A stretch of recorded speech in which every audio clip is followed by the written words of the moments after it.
Google map ಹಾಕ್ಕೊಂಡು ಎಲ್ಲಿಗೂ ಹೋಗ್ತಾ ಇದ್ದೀರಾ ಅಂತ ಅಂದ್ಕೊಳ್ಳೋಣ. ಸಡನ್ ಆಗಿ ಒಂದು ಫ್ಲೈಓವರ್ ಬರುತ್ತೆ. ಗೂಗಲ್ ಮ್ಯಾಪಲ್ಲಿ ನಿಮ್ಗೆ ಅರ್ಥ ಆಗೋದಿಲ್ಲ. ಫ್ಲೈಓವರ್ ಹತ್ತೋ ಬದ್ದು ಸರ್ವಿಸ್ ರೋಡ್ ತೊಗೊಂಡ್ಬಿಟ್ರಿ ಅಂತ ಅಂದ್ಕೊಳ್ಳೋಣ. ನೀವು ಆ್ಯಕ್ಚುಲಿ ಫ್ಲೈಓವರೇ ಹತ್ತಬೇಕಾಗಿದ್ದು. ಸಡನ್ ಅನ್ಕೋತೀರಾ, ಏನು ಮಾಡೋದೀಗ ಅಂತ. ಆ ಸಂದರ್ಭದಲ್ಲಿ ಗೂಗಲ್ ಮ್ಯಾಪ್ ನಿಮಗೆ ಬಯೋಕ್ಕೆ ಶುರು ಮಾಡುತ್ತಾ, ಲೋ ನನ್ನ ಮಗನೇ ಹಂಗೆ ಹೋಗ್ಬೇಕಾಗಿತ್ತು, ಹಿಂಗೆ ಬಂದ್ಬಿಟ್ಟಿಯಲ್ಲ, ಏನು ನೀನು ಹೋಗು, ವಾಪಸ್ ತಿರುಗಿಸು, ಹೋಗು ಮೇಲೆ ಅಂತ. ಇಲ್ಲ, ರೀರೂಟಿಂಗ್ ಅಂತ ತೋರಿಸುತ್ತೆ, ಹೊಸ ದಾರಿ ತೋರಿಸುತ್ತೆ. ಹಿಂಗೆ ಹೋಗೋಕ್ಕಾಗಲಿಲ್ಲ ಅಲ್ವಾ, ಸರಿ ಹಿಂಗೆ ಹೋಗು ಅಂತ ತೋರಿಸುತ್ತೆ. ಮೇ ಬಿ ಒಂದು 10 ನಿಮಿಷ 20 ನಿಮಿಷ ಜಾಸ್ತಿ ಆಗ್ಬೋದು, ಬಟ್ ನೀನು ಡೆಸ್ಟಿನೇಷನ್ಗೆ ಹೋಗ್ತೀಯಾ, ಹೋಗಿ ಹಿಂಗೆ ಅಂತ ತೋರಿಸುತ್ತೆ.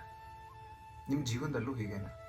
ಎಲ್ಲೋ ಹೋಗಬೇಕಾಗಿತ್ತು, ಡೆಸ್ಟಿನೇಷನ್ ಹಾಕೊಂಡಿದ್ರಿ, ಹೋಗ್ಬೇಕಾಗಿದ್ದ ದಾರಿ ಬಿಟ್ಟು ಇನ್ನೊಂದು ದಾರಿ ತಗೊಂಡ್ರಿ ಅಂತ ಅನ್ಕೊಳ್ಳೋಣ. ಜೀವನ ರೀರೂಟ್ ಮಾಡ್ಕೊಳ್ಳುತ್ತೆ. ನಿಮ್ಮನ್ನ ಎಲ್ಲಿ ಕರ್ಕೊಂಡು ಹೋಗಬೇಕು ಅಲ್ಲಿ ಕರ್ಕೊಂಡು ಹೋಗುತ್ತೆ. ಮೇ ಬಿ ನಿಮ್ಗೆ ಅಲ್ಲಿಗೆ ಹೋಗ್ಬೇಕಾಗಿತ್ತು ಅಂತ ಗೊತ್ತಿಲ್ವೇನೋ. ಜೀವನ ನಿಮ್ಮನ್ನ ಇನ್ನೆಲ್ಲೋ ಬೆಟರ್ ಜಾಗಕ್ಕೆ ಕರ್ಕೊಂಡು ಹೋಗ್ಬೇಕು ಅಂತ ನಿರ್ಧಾರ ಮಾಡ್ಕೊಂಡಿದ್ದೀನೋ ಗೊತ್ತಿಲ್ಲ.